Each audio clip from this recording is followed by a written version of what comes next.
10 రోజుల పాటు ఫ్యామిలీని తీసుకుని అజ్ఞాతంలోకి పోయిన పేర్ని తాజాగా తాను ఒక్కరే బయటకొచ్చారు. అసలు బియ్యం మాయం కేసు తన భార్య జయసుధపై నమోదు కావడంతో ముందు ఆమెను అరెస్ట్ కాకుండా జైలుకు పోకుండా చూసుకునేందుకు ప్రయత్నిస్తున్నారు. తన నిర్వాకంతో భార్య జైలుకు వెళ్తే ఆయనకు కుటుంబ సమస్యలు మరింత పెరుగుతాయి. అందుకే ముందుగా బియ్యం ఖరీదు జరిమానా మొత్తం కలిపి 1,72,00,000 చెక్కు పౌర సరఫరాల శాఖ అధికారులకు ఇచ్చారు. తన భార్య జయసుధ దాఖలు చేసిన ముందస్తు బెయిల్ పిటిషన్పై విచారణ వాయిదా పడుతూ ఉండటం, తాను పరారీలో ఉన్నట్లుగా ప్రచారం జరుగుతుండటంతో ఆయన బయటకొచ్చారు. ఆయన భార్యపై పోలీసులు లుకౌట్ నోటీసులు జారీ చేశారు. అయితే మాయమైన బియ్యానికి డబ్బులు కడితే సరిపోదని, నేరం చేసిన తర్వాత జరిమానాతో సరిపుచ్చుకోలేరని అధికార వర్గాలు చెబుతున్నాయి. కేసులు నమోదైనందున చట్టపరమైన ప్రాసెస్ ఉంటుందని అంటున్నారు.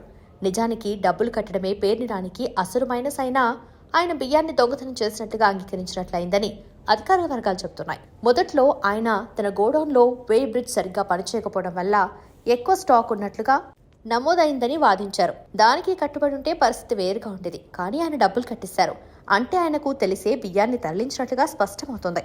ఈ కేసు విషయంలో పేర్ని నానిని ఏమాత్రం వదిలిపెట్టకూడదని టీడీపీ నేతలు గట్టిగా కోరుకుంటున్నారు.